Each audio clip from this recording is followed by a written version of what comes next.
We have traveled some several thousand miles across the sea from the nation of Doma, in hopes that we might find sanctuary in these lands. Sanctuary, Lady Yugiri?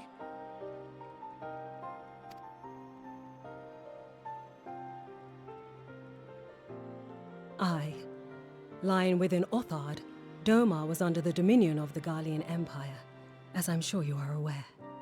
When the War of Succession broke out in Garlemald, we espied an opportunity to free ourselves from the yoke of imperial oppression and took up arms. Only to be crushed. And so I gathered what few Domans escaped the reckoning and guided them hither to your shores. A war of succession? Then the Emperor... Forgive me. You said that Doma was under Imperial rule, did you not? Doma is gone. Razed to the ground as an example to the other provinces. 12 have mercy. And your people? On a ship anchored in Vesper Bay, flying borrowed colors. Many were complicit in the rebellion, or akin to those who were. They will not come ashore until I send word that it is safe to do so. I sought an audience with your rulers, but was summarily refused. The lords of Ul'dah are not wont to entertain foreign refugees without suitable encouragement. Mayhap I was foolish to expect otherwise, but our supplies run low and we have young ones in urgent need of care. I have seen the tents outside the gates, however. We are not the first to seek asylum, nor will we be the last. Be that as it may, Ul'dah is no friend to Garlemald. Your tale would stir the hearts of many men and women here. The Sultana and the Syndicate will not be so easily swayed, but I shall see that you are granted an opportunity to plead your case. This is within your power?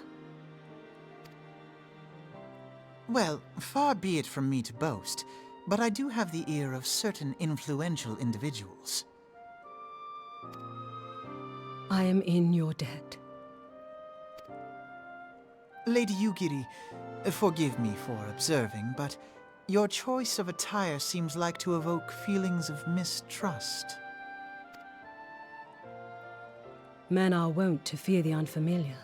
We know this from experience. We seek only to spare the people of Ul'dah unnecessary disquiet.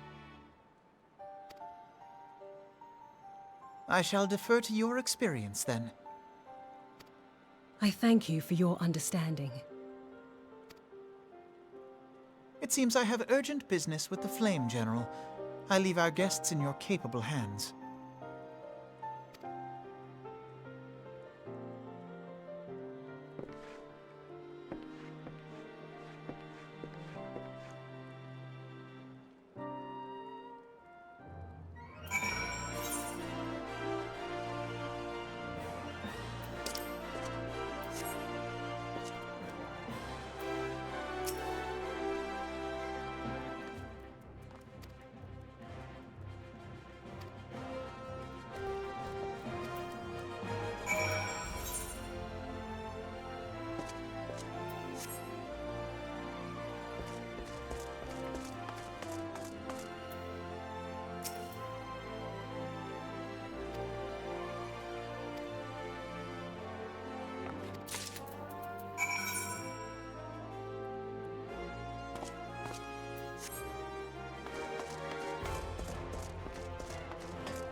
I, Ugiri of Domar, am honored to meet you at last, Your Grace.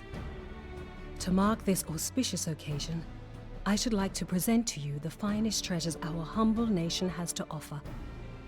Alas, the circumstances which have brought me here today have divested me of both time and dignity.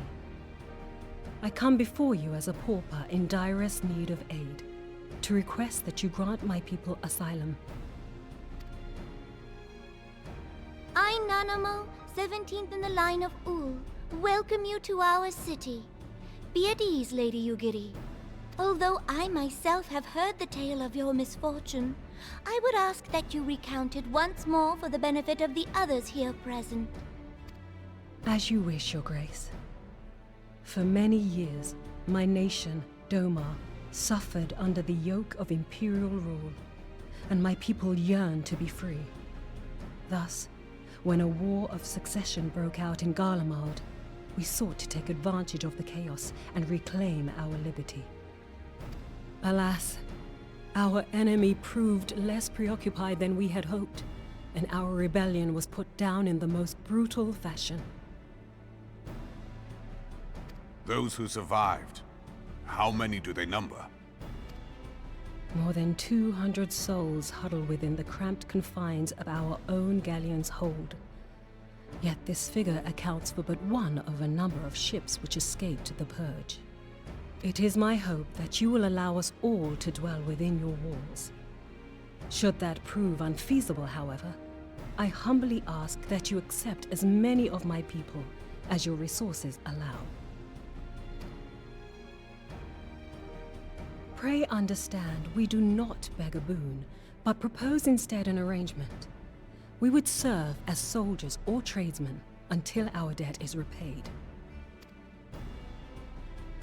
What are the Syndicate's opinions on this matter? I, for one, think it's a marvelous idea. Lady Ugiri and her people strike me as an industrious lot, and there are parts of the city which have yet to be fully restored. If they are willing to work, I see no reason not to let them. The head of the Mirage Trust is not known for his generosity. He sees profit in this. I agree. That said, these are foreign refugees. To admit them would require a formal resolution. Shall we call a vote?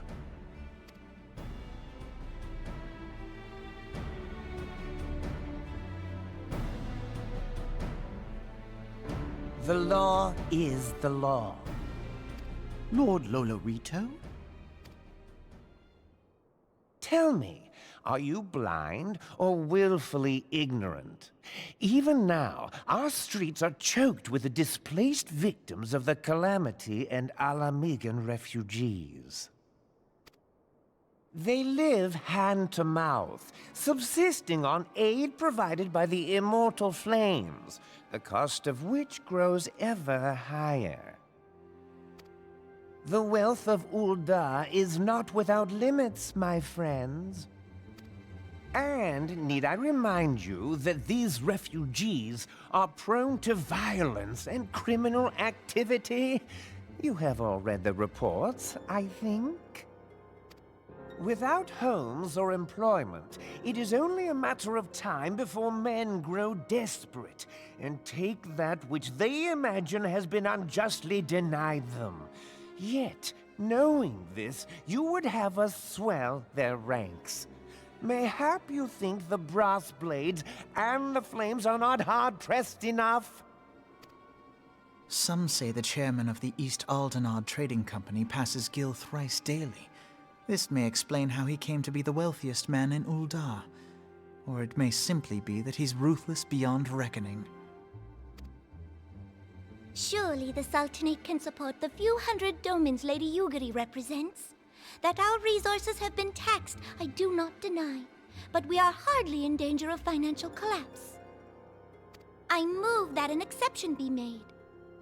An exception, Your Grace? I am suddenly reminded of a similar debate some years ago regarding a number of Alamigan refugees, if memory serves.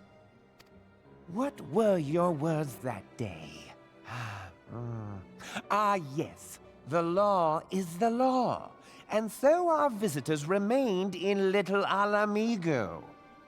Mayhap our wise and benevolent Sultana would be so good as to enlighten us as to which other of our laws should not be upheld. Mind your tongue, Lolorito.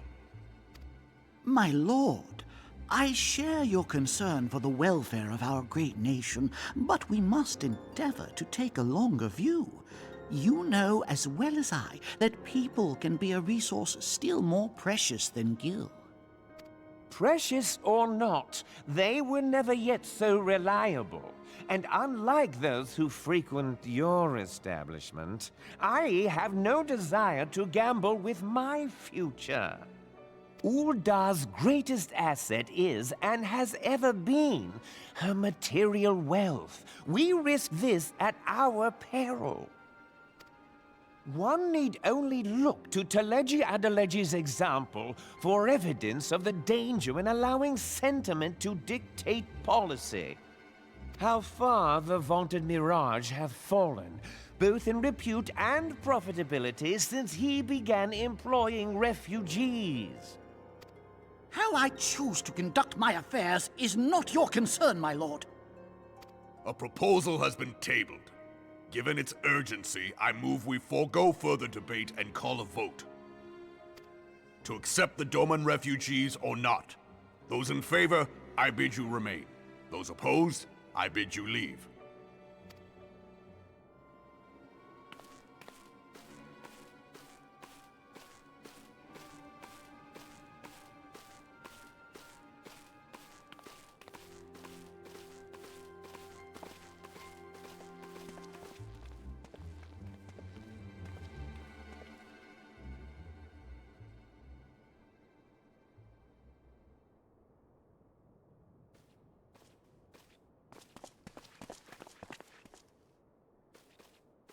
Would that it were within my power to welcome you and your people, Lady Yugiri.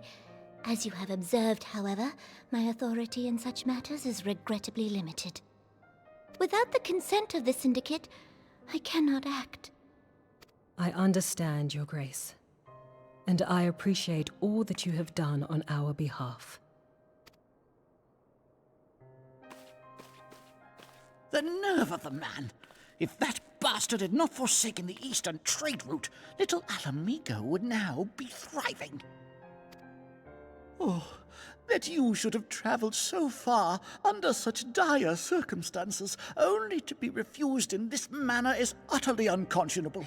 Pray, accept my sincerest apologies.